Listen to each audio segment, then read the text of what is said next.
tayo, nahulog yung tripod ko, natumba dahil mahangin-hangin dito. Ito nga yung sabi ko, yung cut mo na putas. Ang daming bunga, May. Hinahalo daw sa sinigang. Kita niyo yan, ito namin. Siguro makukuha ako ito bago kami umuwi. Nandito kasi kami sa Alabang. Nalaro kami ng pickleball game. Ang hangin, pero pawis na pawis ako. Oh. Sa loob kasi kami naglaro, yung parang cover court nila dito. But anyway, papakita ko sa inyo yung aking electric fan ng P&W. Ito, maganda kasi siyang gamitin kapag ka mainit ang panahon, pagka pinapawisan ka, ganyan, oily-oily ka. Kasi meron tong cooling effect.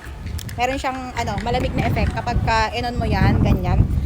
Ito yung magandang dalahin kapag ka mainit yung panahon na nag-outdoor sporty ka kasi nag-ice siya. Yung dito niya nag-ice. May cooling effect siya. Yan.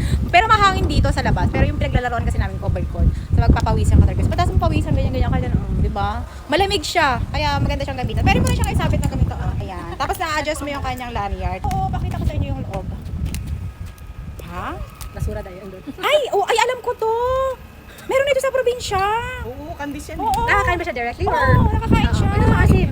So you Try it. Edible yan. So Oh, you need edible salt to. first. Try it. Yeah, Try. alam ko to. Wait lang, pinapalat ako kayo. Siya na nagmamadali. Ayan o. Ayan o. Parang lansa. Parang siya. Wow, it looks Wow. nice inside. Parang brain. Brain Uy, ang device. ganda. Kainin natin. Okay, Wait, makuha wait, tayo wait, niyan. Ano kasama ko kayo? Ito lang. Ito. Kagat lang, kumaasin nga. Asim ba? Tapos namatay si Feliz sa isang vlog yung namatay. Paano kinakain? Yung asim. Ano parang siyang iba? Oh? Ano yun? You said it's edible ha? Edible, oo. Pag ako namatay, bala ko na.